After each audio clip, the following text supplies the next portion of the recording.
Greetings, fellow Rotarians and guests. My name is Joe Young, and it's my honor to serve as the 2020-2021 President of the Rotary Club of Columbus. Founded in 1915 with our first meeting in February of 1916, our club is one of the oldest and largest within Rotary International. Our membership includes a diverse set of leaders within business, city government, military affairs, healthcare, education, arts and culture, social services, and ministry, all sharing a common desire to improve our community and have a positive impact on the world around us. The world needs Rotary and the ideals that we represent now more than ever. The onset of the COVID-19 pandemic has dramatically changed the way we live, work, and interact with one another. School-aged children that were already struggling with food insecurity and educational development are falling further behind. Recent acts of violence perpetrated against our African American brothers and sisters have further highlighted the fact that systemic racism continues to plague our nation. Political division and social unrest continue unabated. The world needs our leadership. And while these are extremely difficult challenges to overcome, Rotary is well positioned to be part of the solution. I long for the day when it will be safe for us to meet and fellowship again in person. Until then, please keep wearing your mask, please keep loving each other, and please keep serving others above yourselves. On behalf of my wife Vicki and our daughters Katie and Lynn, I want to thank you for all that you are doing to make our community a better place to live. It's my pleasure to serve alongside you. Now let's get to work.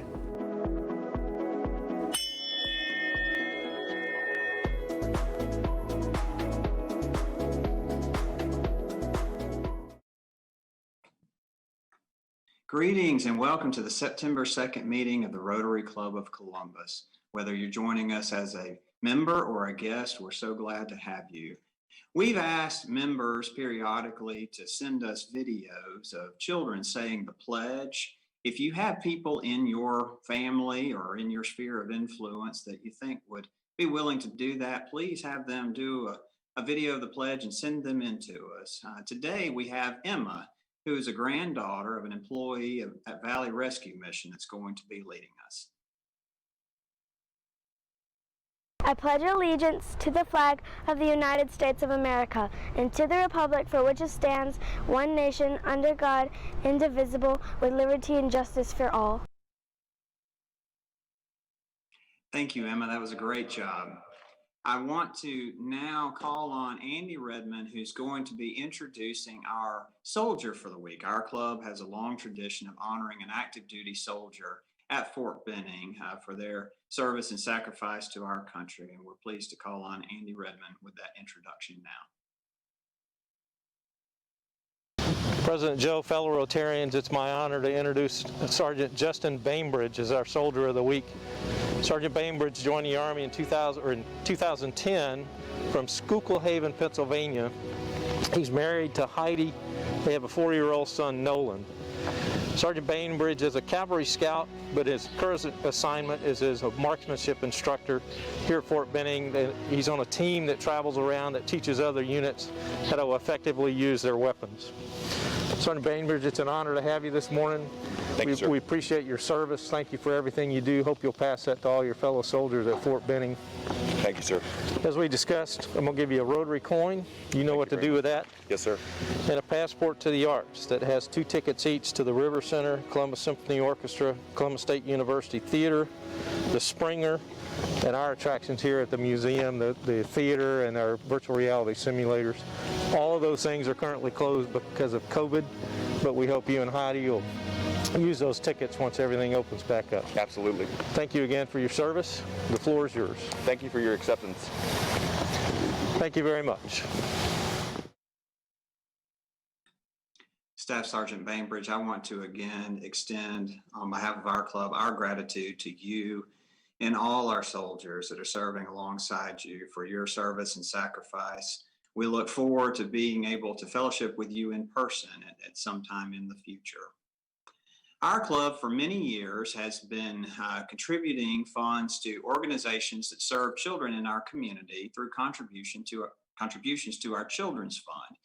Our members receive birthday cards, correspondence, and are encouraged to, at the time of receiving those cards, make a donation to the Children's Fund that's equivalent to their age. That's a good way to raise funds, and I'm pleased to now call on Rebecca Nicks as well as Meredith King that are going to be presenting this year's grant awards to the recipient organizations. Good afternoon. My name is Rebecca Nicks, and I proudly serve as chair of the Children's Fund Committee. I would like to thank committee members Belva Dorsey, Melanie Grace, Sally Haddon, Meredith King, and Martha Ann Todd. Today I'm joined with Meredith King, who will be passing out the checks to the organizations. This year, the Children's Fund totaled $7,342 in contributions from members acknowledging their birthdays. We had 16 organizations apply for funding this year, and as you can imagine, it was a very difficult task for the committee.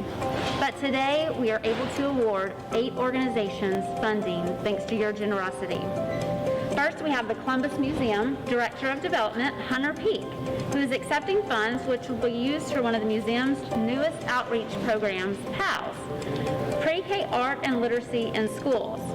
During the school year, participating classrooms receive a monthly visit from a museum educator who leads the class in a discussion based on an object of the museum's collection, reads a related story, and facilitates a creative art-making activity. With our support, they plan to double classroom partnership to reach almost 200 students. Next, we have Easter Sales of West Georgia, who is represented by the president and CEO, Sharon Borger. They plan to use their funds on equipment and supplies for their infant and toddler environments, which will be assisting them in meeting the requirements of a quality-rated program and enable them to continue to provide substandardized childcare for families. These programs are designed to assist children in maintaining or enhancing their growth and development due to activities which target skill development, growth, and socialization.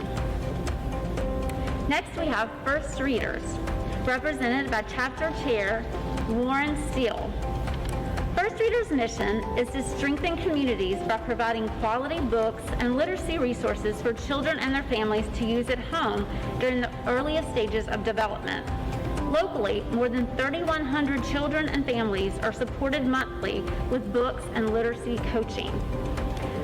The funds from the Rotary Children's Fund will be used to register 21 new children from low-income environments so that each child will receive 1 book a month and their parents will receive a parent resource newsletter. Next, we have the Boys and Girls Club of the Chattahoochee Valley, represented by Director of Marketing and Development, J.C. Williams. The money will be used to enhance their college and career readiness program by providing teen club members with hands-on experiences and assistance to achieve their goals of post-secondary education or qualified entry in the workforce. These programs include SAT and ACT prep classes, college tours, and personal finance workshops, and many other relevant services to ensure the youth are prepared for a successful future. Next, we have Clement Arts, which is represented by Executive Director Carmen Overton. They plan to use the funds for a Teens Life Skills virtual clinic for the Chattahoochee Valley teens living in foster care. The Life Skills Clinic is an opportunity for teens to be introduced to skills that will help them be successful, help them to identify areas that they may have a vocational strength, and to help them gain self-confidence.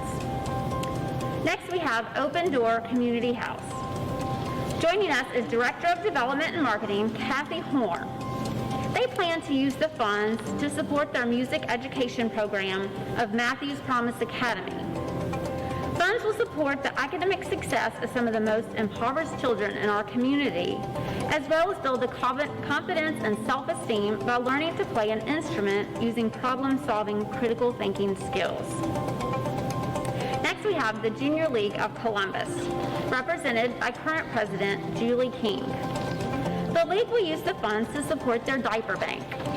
Since the inception of the diaper bank in 2017, the league has given 130,000 diapers to those in need in our community. These diapers are distributed through local agencies that apply to become a partner agency. And our final organization is the Columbus Symphony Orchestra. They plan to use their funds for their Making Music Matters program.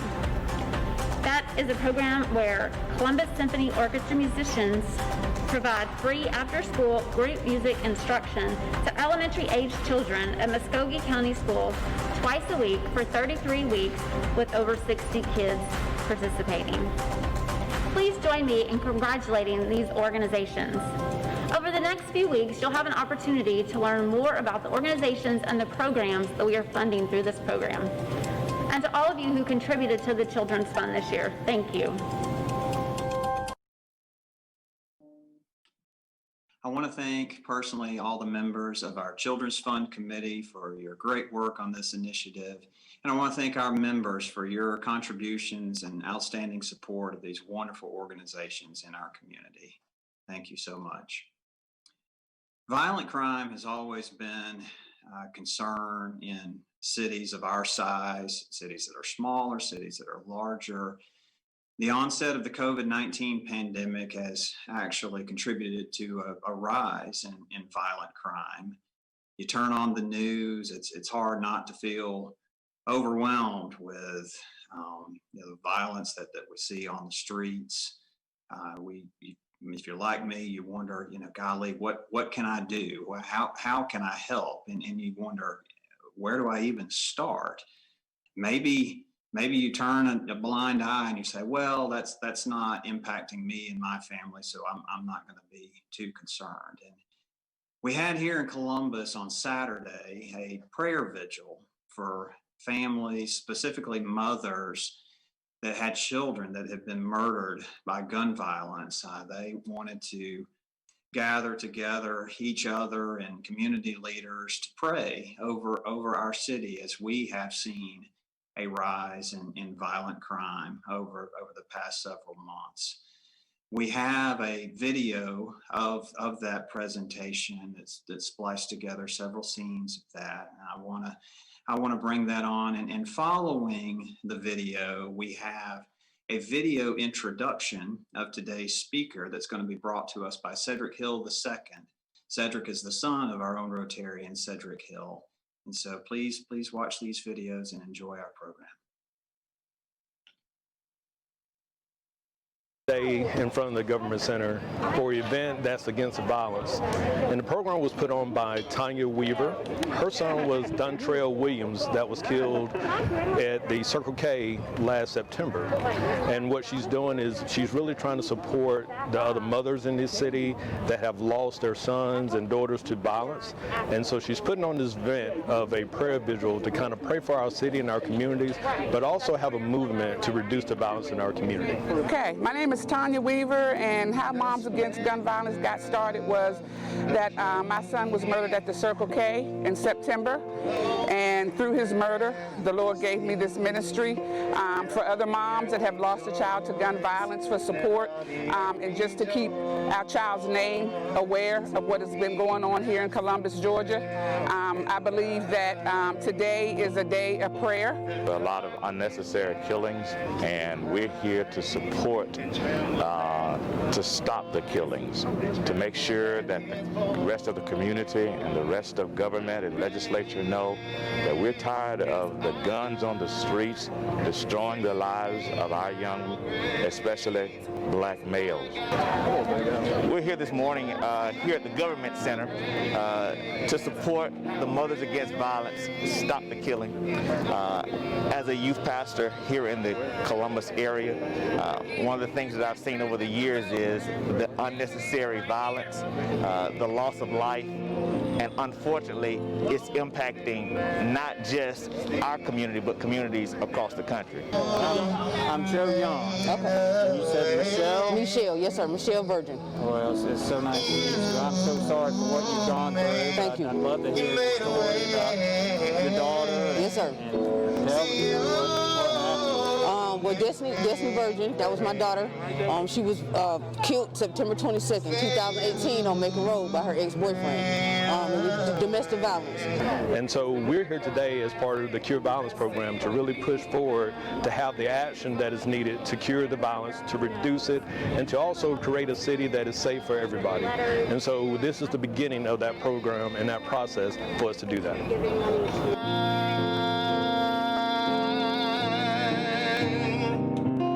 Age to age, he stands, and time is in his hand, beginning and the end, beginning and the end.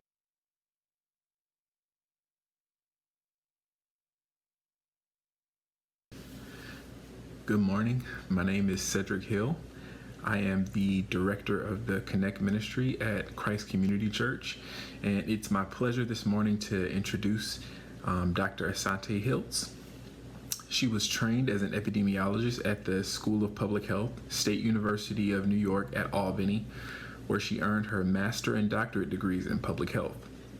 She currently serves as the district program manager for the West Central Health District, overseeing public health programs in the 16 counties of the district. Dr. Hilts has conducted extensive research on factors impacting vulnerable populations and public health service delivery. Her experiences include program development and evaluation, HIV and AIDS prevention, community emergency preparedness, and environmental health. She's worked in public health in local and state government and internationally. She also serves as an adjunct professor of public health and mentors both graduate and undergraduate students. Thank you, and welcome, Dr. Hilts.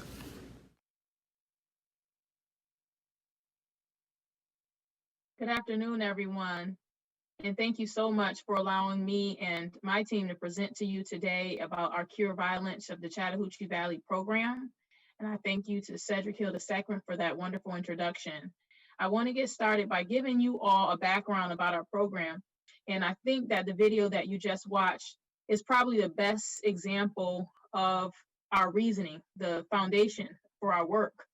Because as you can see, our community, as many other communities around us, are affected by violence. And that video touched my heart, and I'm sure it touched your heart as well, just to know that there are people who every day have to face the consequences of violent acts. And the program that I'm going to talk to you about today explains how we can do something about it, because we know that it is around us. We know how people suffer because of it, but a lot of times we don't know where to start. How can we get involved? How can we have an impact? And our team truly believes that the program we're going to present to you today will provide that level of impact. So in addition to myself, I'm joined by Cedric Hill, Reggie Lewis, and Cedric Hill II, who provided my introduction. And we have a story. We all came together. We all from different backgrounds, but we all have the same passion and the same goal, and that's to do something about violence. And the Cure Violence program is very unique because it looks at violence not from a criminality standpoint, but from a public health epidemic standpoint. And that's very different. The Cure Violence program is community-based, which is why on that video that you just saw, we're in the community interacting with people who've been affected by violence, and we utilize and stand on the community as a resource to make change. It's data-driven violence prevention. So we are targeting places that are impacted most by violence. And again, it's addressing violence as a public health epidemic as opposed to just a criminal act. I think right now is the best time for us to understand how to have an impact and halt an epidemic, because we're in the midst of a pandemic. This is almost like perfect timing for this program to be understood. Because as you have seen right now, every day in our lives, COVID-19 impacts us. We've lost people from the virus. There's a lot of things changing in our community, the changing of social norms, which I'm going to talk about. And with COVID-19, in order for us to have an impact, we have put a lot of measures in place, like mandatory mask wearing, social distancing, a 6 feet separation between us and other people, Those are the types of approaches that we want to take to violence. That's pretty unprecedented, and that's not usually how we approach violence. So with infectious diseases, just like COVID-19 and other infectious diseases, violence also clusters. So we have been looking at COVID-19 clustering in certain pockets of our population, trying to make sure there's no clusters in our school or sports teams or at our churches, etc. We try to target those. We're going to treat violence the same way because violence spreads and violence can be transmitted. So this is a very different perspective and view of violence. And the program Cure Violence that I'm going to present to you today demonstrates that violence can be reduced by number one, detecting, and number two, interrupting conflict. That's our action-based steps. And we identify and treat the highest risk individuals, and then we interrupt and we change social norms. So again, I'm going to use the parallel of COVID-19 a lot throughout my presentation because it just makes sense. It helps us understand this cure violence approach, changing social norms in the light of wearing masks is not something that we have done regularly. This is new, it's different. And we're going to change the social norms around violence as well, how we handle it. We don't turn a blind eye to it. We respond to it. We try to get ahead of it. We try to interrupt and stop conflict. So the scientific approach that Cure Violence takes, it provides evidence that adverse circumstances, being in poverty, being in social situations that put you at highest risk and exposure to violence lead to higher risk for violent activity. But we believe, as this program is proposing, that violence can be mediated through effective and comprehensive prevention approaches. And this is the approach that I want to share with you all today. So the Cure Violence approach is a health strategy because it recognizes, again, violence as a health issue that's impacting our communities. And we understand that we must come together to implement violence reduction measures to control and reduce the spread of this epidemic. This will ensure that all of our communities have an equitable balance of health and prosperity, because traditionally we understand that there's other things that are affecting our health and there's other things that are affecting our community. But traditionally we haven't put violence as a part of that interplay of things that have that impact. So social determinants of health are conditions in the environment in which people are born, live, learn, work, play, and worship and age that affect a wide range of health, functioning, and quality of life and risk. We believe that violence, the violence that surrounds us, the consequences of that violence, those are also part of this social determinant of health paradigm. So the question is, why is violence a health issue? What makes it a health issue? And I'm going to talk about some reasons why it's a health issue and why it follows the same trend as any other disease that we will be responding to. Number one, violence clusters. And you have a map here on your screen. You may not be able to see the details of it, but this is a map of Columbus. And the dark blue areas show the most dangerous areas in our community with respect to violence. And you can see that it's concentrated in a certain area. Again, our real-time, real-life experience with COVID-19 shows us that the reason why we implement social distancing and masking is because the virus has a tendency to cluster. It's the same thing with violence. It clusters. Where you have people who are in a community where violence is all around them and they're devastated by other things that impact their health, like poverty, lack of access to healthcare, it clusters in those places. And then secondly, violence spreads. You can see on the second part of the slide here where violence goes over time from 2005 to 2017, it continues to increase.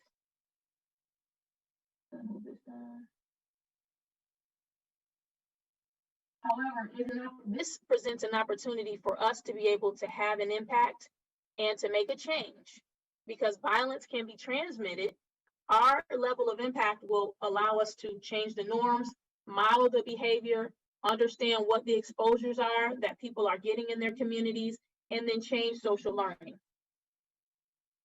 So again, violence is transmitted through social learning, through those social norms, the neurological effects and modulating factors like social learning. People learn what they see. And in this first picture here, you see a young boy next to his father learning how to shave his face. Something as simple as that is the same way that people learn violence. When they see it, when it becomes normal to them to be around it, whether it's in their house, outside of their house, when they walk to school, wherever they are, when it's around them, that conditions them. And those social norms, if we're making it normal, it has neurological effects. And that's where we get to see these trends, and that's where we see those concentrated areas in our community of the highest amount of violence. So violence meets this definition of an epidemic because it spreads like a disease. Here you're seeing on the screen the number of crimes by offense. We see the rapes, the murders, robbery, and assault. And you can see how they have increased over time because of the spread. We started out with a small amount, but as it continues to become normalized, as people live around it, they grow up in these communities, in this environment, you see those numbers continue to increase. So we know now that 58% of our children have encountered some form of violence, abuse, or trauma during their childhood. And those experiences that they have a very significant impact on the opportunity for them to be involved in the future in violence, victimization, and perpetration. And that has an impact on their lifelong health and opportunity. Just like their level of education will have an impact on their ultimate outcomes. Just like their healthcare will have an impact. All of these things that have an impact, violence plays that same role. And usually that violence stems from an exposure to it during their childhood experiences. So here again is an example of how that violence clusters like any disease. And I could show you another map the same way of how we're following COVID-19 and where there's clusters of the disease. Where those clusters are is where we target our interventions. That's where we help. That's why we reach out to people who've been exposed and we try to isolate them. We're going to be doing the same thing with violence using this cure violence approach to identify where are the highest levels of violence in our community. How can we get in there, identify who are the actors? How can we interrupt those acts? How can we get ahead of the actions before they occur? And if they occur, what can we do to mitigate the impacts of that violence? So the impact of violence on social determinants of health are inclusive of a comprehensive approach. How can we utilize education, economic conditions, our healthcare system, our developed environments, our community resources, and community cohesion to respond to violence acts? Violence is a social determinant that impacts itself. The more violent crimes we have, the more it spreads, just like any disease. So our approach is to understand how is violence impacting each area of our community. For education, lower attendance, diminished performance, decreased graduation rates, because when someone is involved in violence, they're often removed from education. They're removed from the community. Economic conditions, there's reduced business investment or reduced commercial activity. People aren't going to want to bring their businesses into communities where there's a lot of violence, where there's a lot of drug use, where there's a lot of murder. They don't want to be in an establishment like that. In the healthcare system, there's a higher cost due to violent injuries. You'll see those injuries come into our emergency rooms. There's an increase in chronic conditions because people who are exposed to violence, for example, may have long-term consequences with their mental health. There's a reduced community cohesion. People are afraid to be outside, afraid to get together. There's a lack of trust. There's more resources for public safety being utilized. There's a higher demand for trauma incidents. There's unsafe public spaces, abandoned buildings. These are just some of the examples of how violence impacts all of us, all of our communities. Even if we can't say that personally we have been a part of violence or a victim of it, we are still surrounded by a community who's impacted, and that again will have an impact on our economic conditions. So it's not just one community who's impacted, it's all of us who are impacted every day. So this is why we're drawing attention to it and trying to help people understand what the devastating long-term consequences of violence are and how our approach should be similar to how we approach any other health condition. So this really calls for us to re-understand violence, changing our mindset as to what violence is, reducing the current inequity and promoting new understanding. What we have normally seen is that violence is associated with bad people and bad choices. What we're trying to re-educate people to understand is that there's exposure and transmission of violence. This is the scientific approach that we're taking, and the adverse circumstances that people are exposed to contribute to even more violence. So as a public health professional, like I said earlier, traditionally, we haven't categorized violence as a health outcome or as a health factor.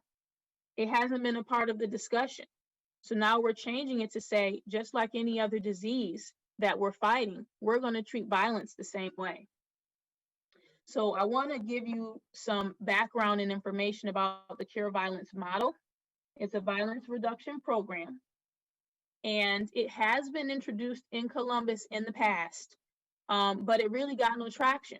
And we truly believe that the time is now for us to reintroduce this.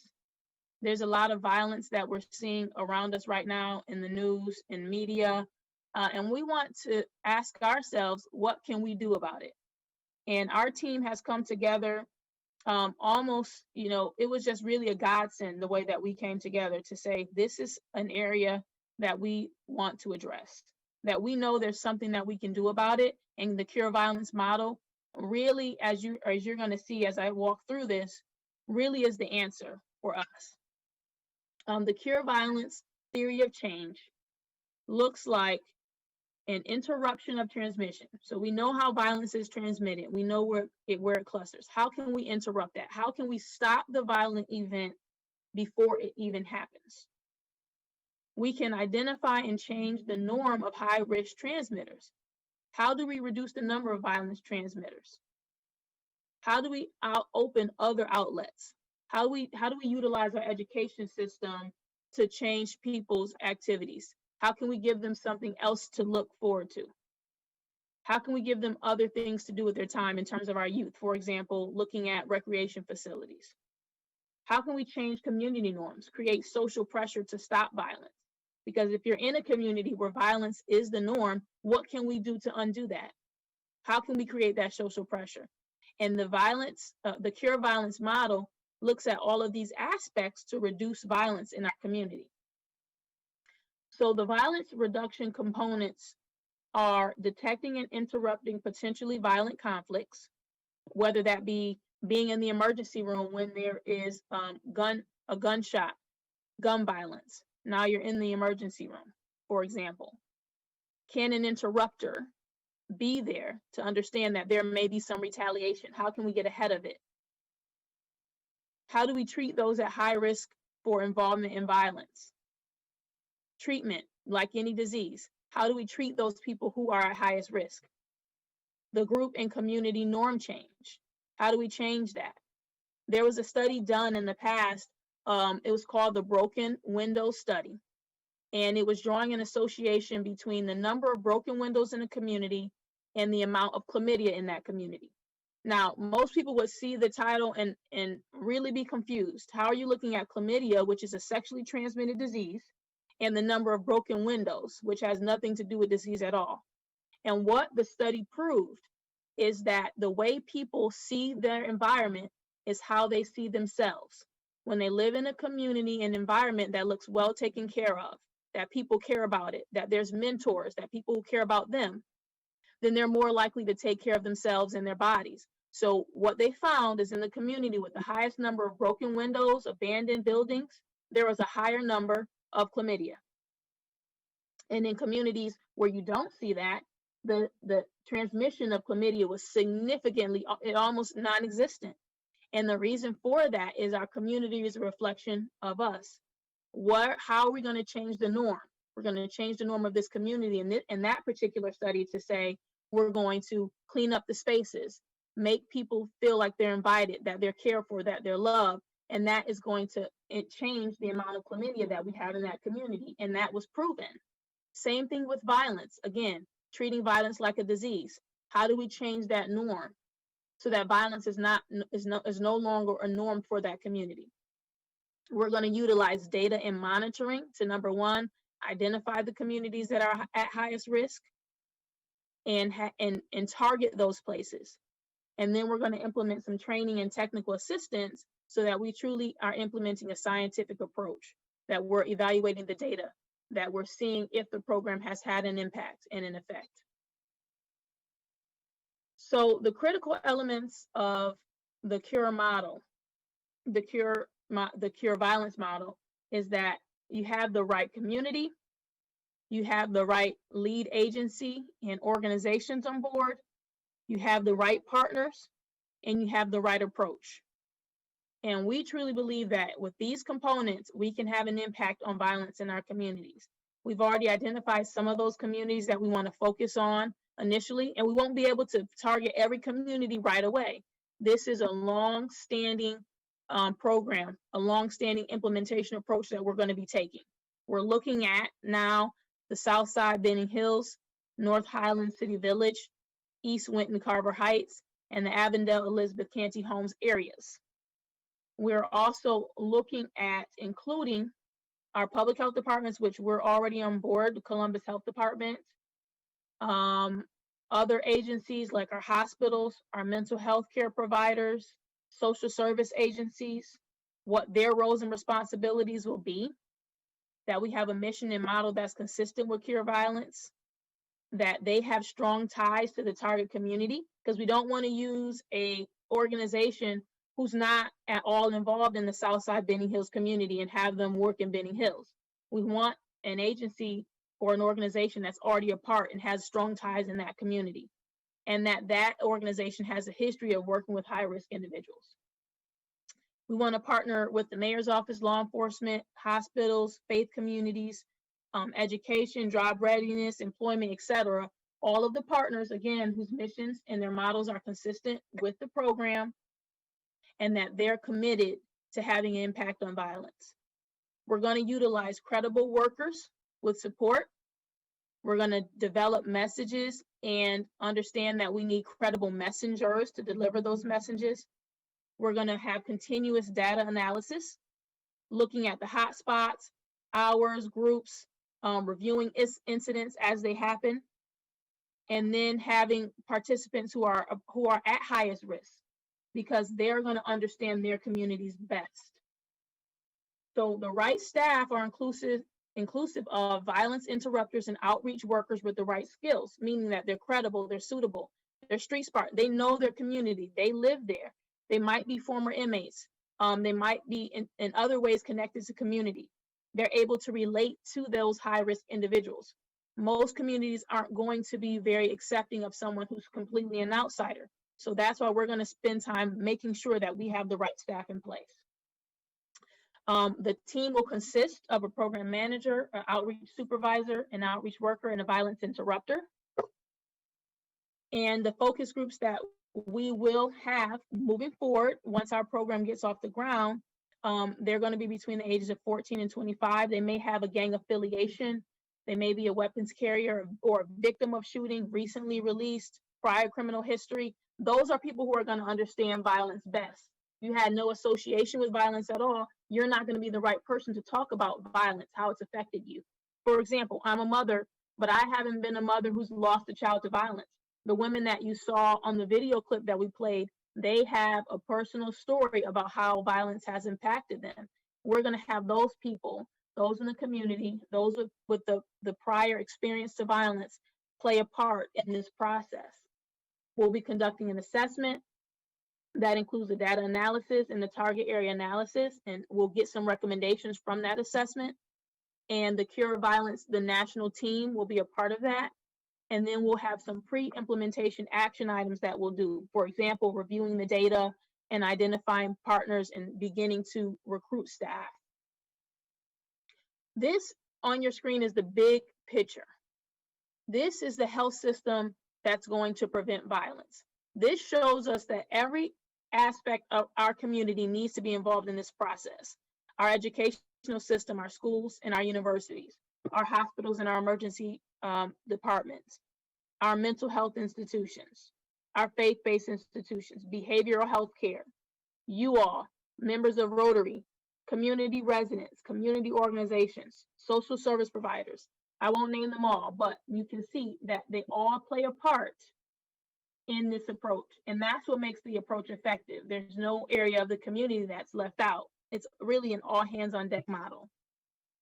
So over the next 3 to 6 months, we are going to be soliciting help from all the people in our community who are interested, who have a passion for this same goal. How can we have an impact on violence? Those of you who are part of Rotary, who are members, even those of you who are guests, we want your involvement. We're going to be implementing data analysis. We're going to build some community and partner support. We're going to identify and secure funding for the program. We're going to determine what our implementation needs are. That's where we are. And then prepare for a Cure Violence call and next steps so that we can have some help from the national organization. Our team is open to your ideas, suggestions, and your input. We are going to be holding some virtual meetings to give some more in-depth information about the program. And that's myself, Cedric Hill, Reggie Lewis, and Cedric Hill II. Our contact information is here for you to reach out to us. When I go off of this presentation, I'm going to play a video clip that's going to bring to life a lot of the things that I said. I know I'm talking a lot about data and epidemic violence and all of that, but the video that you saw before I started with the moms sharing their true stories and those who've been impacted by violence, and this next video clip that is an animation of how violence is all around us every day, really bring to life the technical components that I'm presenting to you.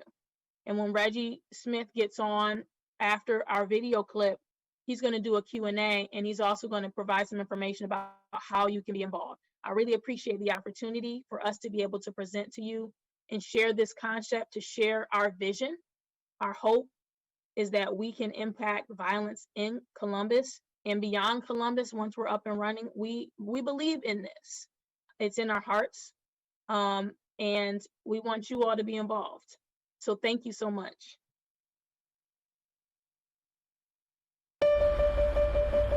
You know, where I grew up, you saw a lot of things. Violence was all around me. At home, yeah?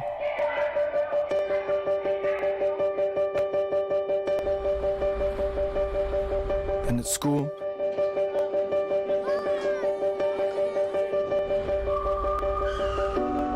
I'd go to the candy store and just... Even the bus was no free ride, right? I mean, around here, you see people, you're exposed to violence. You just had to expect that, wherever. The more you saw, the more it just seemed like that was the normal way for people to behave. Even me sometimes. Before I knew it, it was touching every part of my life and spreading like a disease. Then one night, they hurt my cousin, put him in hospital. I knew what I was supposed to do, but he stopped me. He said he was an interrupter. He knew me from the neighborhood. He told me how violence can spread like a disease if you let it, and how we all end up hurt if you do.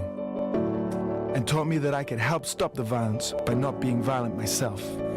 He showed me how I could use my influence to change how the people around me viewed violence. I started to step up too. It changed who I looked up to and who looked up to me. It's all about healing the damage from the violence I've seen. It's about changing my behavior. Now, instead of adding to that violence around me, I was helping others to leave violence behind. Then they changed the people around them, across the city, across the country, across the whole world too. Because the truth is, violence is a disease, and that this is the cure. Let's make the cure contagious.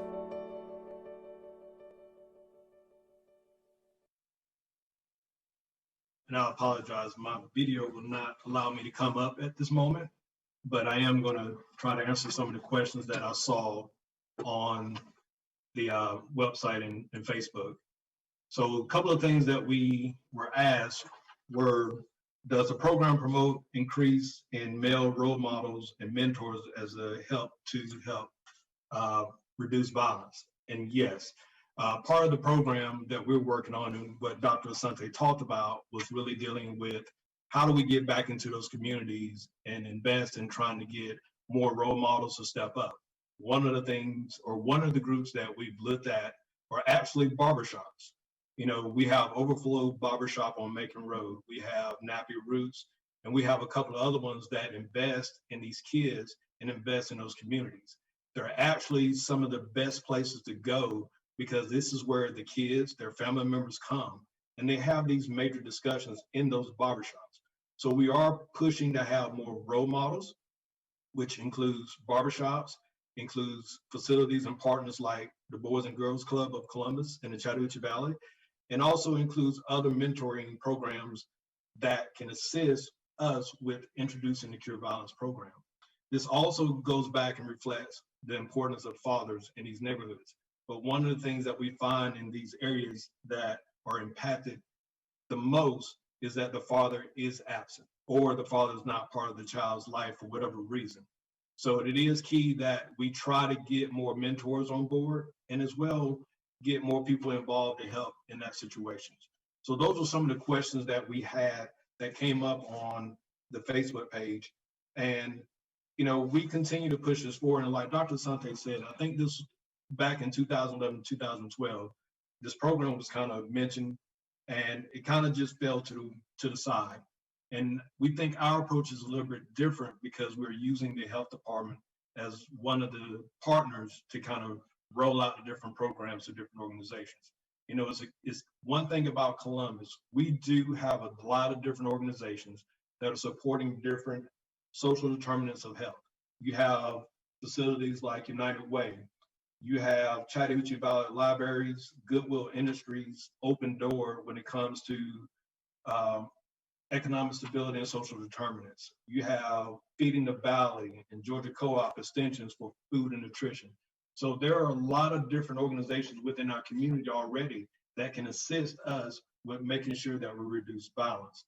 To give you a little background on myself, I spent 10 years as a Columbus police officer in this area. And as you can tell that from our group, this is a very diverse group of businessmen and women that have come together to try to really implement this program. And we hope that we've given you the right level of information. As we said, our information will be put out there with the presentation, but we would love to have you as a partner on this journey. Thank you, Joe. Thank you, Reggie. Dr. Hilts, thank you so much for the presentation.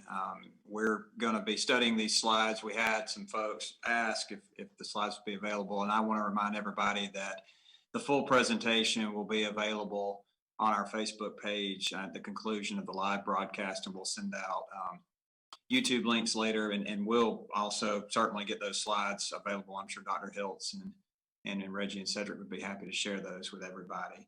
Dr. Hilts, it's our custom as a club to honor our speakers by donating a children's book to the Columbus Public Library in their honor, and we're very happy to be able to do that for you today. We appreciate so much you sharing your time and your knowledge with us for this very, very critical initiative in our community. I personally would like to be involved. I know that we have many other members and other folks that are not members of our club that we have connections to out in the community that we hope to get plugged in to really move the needle and have positive change in reducing the epidemic of violence in our community. So again, thank you so much for your time today, and we look forward to having you join us again soon. I want to remind everyone, and we talked about the replays that are available. Also, I failed to mention earlier the Global War on Terrorism exhibit at the National Infantry Museum every year near the anniversary of September 11th goes through a rededication where new names, unfortunately, are added to the memorial. And they need volunteers to help with managing just helping families move around that are showing up for the event, others in the community that will be arriving. If you would like to volunteer, that's on Saturday, September the 12th. if you'd like to volunteer for that, please contact the office, or Pete Jones and Andy Redmond would be happy to get you plugged into that as well. I appreciate everybody again joining us today. As you separate, go out your separate ways. We want to encourage you, continue to wear your mask, socially distance. Let's get on the far side of this pandemic sooner rather than later. Continue to love your neighbor, and continue to serve others above yourselves. Let's get to work.